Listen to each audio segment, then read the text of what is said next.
Nešto se da se napravi trening. Ovako kad je malo bolje vrijeme suvo, napravimo na glavnom terenu. Imamo uvijek problema s ovim osobljem šta radi na terenu i ajte tamo, ajte vamo pribacivano.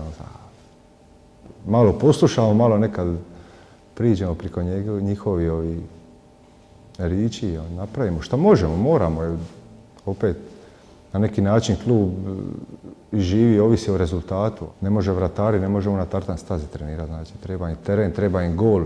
Problemi su veliki jer imamo samo jedan teren na kojem igrači treniraju. Igra se utakmica i juniori i kadeti. Međutim, snaši se nekako pa se ide čak i u Mravince i gori u Klis. A radimo pod nemogućim uvjetima, jer to je nemoguće održati jedan prvoligaški tim sa jednim terenom. I mučimo se kako tako i da ga nekako dotiramo da bude na nekom nivou. Jedina još želja mi bila kad bi mogli bar još jedan teren da bi imali za pomoćno igralište. Poštovani gledatelji, dame i gospodo, dobro večer i dobrodošli u Park mladeži. U okviru 15. kola.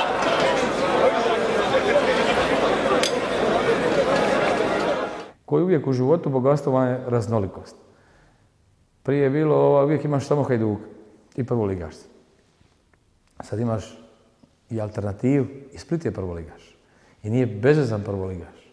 I nije prvoligaš, ajmo samo evo da je prvoligaš, nego hoće se tući gore za vrh same tablice. Tako da za cijeli nogomet, ako hoćete na nivou Hrvatske, a pogotovo za Dalmaciju je dobro da ima dva prvoligaša. Eto, i oba dva su igrala Evropsku ligu. Mislim da to treba tražiti u sinergiji ovdje ovih dvaju klubova. 500 metara smo udaljeni jedni od drugih. Svak ima svoje prednosti, mane, svoje specifičnosti, svoj dišpet, svoj ponos, ali nogometni ciljevi u smislu da se publika vrati, da se nogomet kao i biznis digne na nešto što treba, onda to treba zajedno i raditi. Rević, Čop, Galović, Erceg, Čapo su jedna grupa. Ostali su druga. Idemo naprijed napraviti ovaj dio. Dođemo ovdje u Pjesak. Nakon 20 godina prvi put si na suprotnoj strani od Hajduka i normalno da mi nije bilo svejedno.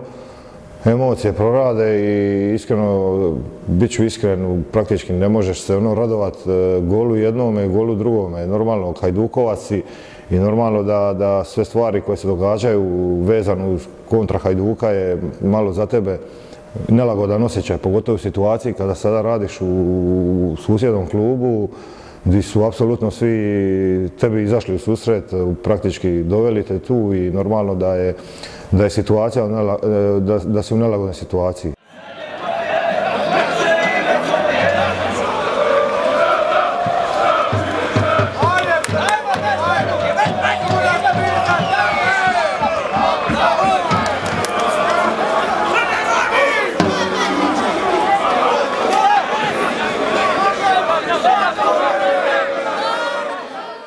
Mislim da je Ante Vitajček i dao novinama reka najbolje.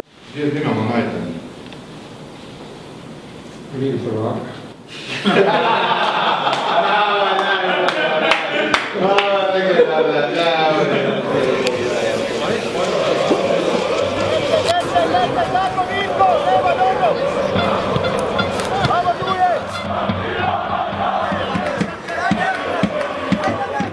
Hajde, u Londonu smo došli kao pravi klub. Mislim, tu smo bili stvarno kao pravi klub. Došli smo avionom, hotelje bili, autobusi su nas čekali, odjela. To je to što sam rekao, kad sam počinjao i kad sam vidio, kad sam došao poslom sa u 4. ligu, mislim sam da nikad nećemo doći do toga, ali evo, hvala Bogu, i to je došlo. Ne možete taj London doživjeti dobro ako se ne sjetite 4. lige, recimo. Vinjana, Zmijavaca, ne znam gdje je to sve bilo i nema mjesta u Dalmaciji gdje mi nismo bili, igrali, nekad dobili, nekad izgubili. I kad vi to sve skupa prođete i tu našu Dalmaciju, pa onda pokorite, znači 4. pa šire od Dalmacije malo 3. pa dođete 2. dobijete sve i onda uđete u 1. Bog te pomoga, evo te sad u Londonu, ajmo sa Fulhamom, ovdje je bilo 0-0, ko će koga tamo. I sam osjećaj da smo izvukli, kad smo izvukli takav jedan klub i da ćemo ići u London, bili smo presretni i prezadovoljni. Kako bi rekao, jer London kao grad, Engleska ili Velika Britanija, velika svjetska sila, evo zapalo nas je tamo igrati, a i koljevka je nogomet. Tako da najviše ta emocija koja je proradila i tamo i kad smo igrali ovdje je u paraleli sa onim kad je se igrala ta 4. liga, kad prije nek sam ja došao ovdje, plaće su se zapravo isplaćivale kroz prašak. A evo ti malo u prašku, evo ti malo u ovome i tako dalje. I onda dođeš u tako jedan veliki klub. Ja se ne sramim reći, nisam znao kako izgleda taj evropski zapisnik, je tako? Mislim, tako da, mislio sam, majko mila, šta će to biti, je tako? A onda sam vidio da to nije neki bauk, prva utakmica u Domžalama, bila nam je malo, ali tu je Prale uletio, on je to razbijate predrasude, tako da on je inače stvoren za takve stvari. Neko dođe vani, kupi klub i već ima gotovo sve. Ovdje nije bilo ničeg. Ovdje nije bilo, eto bila je Ana čistačica, bio je Jačo, lopti nije bilo, kopačaka pogotovo nije bilo, trava i tako dalje da ne govorim. To sve jednom po jednom nanižeš i dođeš u situaciju da igraš Evropsku ligu.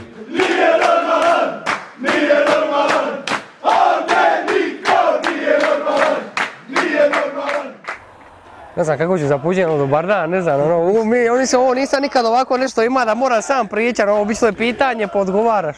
Ma dobro. Ako dođe Santošovi za 100 godina, bit će teško. Ako ostane Neymarovi u Santoš, onda i bit će problema. Mali Ranko. Neću to, nemoj u Hajduku. Hajduk nek snimaju oni tamo, Hajduk HR. Mali Ranko. Pa rekao sam to već. Jesam, ne? Jesam da je bez veze šta... Vi ste... Čekaj, ne? Mali Ranko. Bili smo sinoć u Palačinkari, kaže onaj... Sprde, i šta ste ili? Mali Ranko.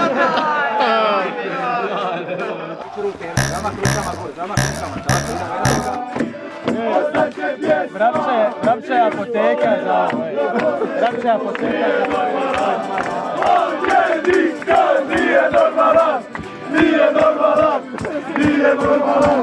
Ovdje nikad nije normalan. A ovo se tiče prije utakmice izlaženja i to normalno, treba se odmorati. Ajde sad možeš minutu. Samo minutu nas pustiti, ali nemoj bolje igrati tamo balun pa će ti se snimiti. Igraj tamo balun, nemoj tako si. Trči tamo, bilo šta.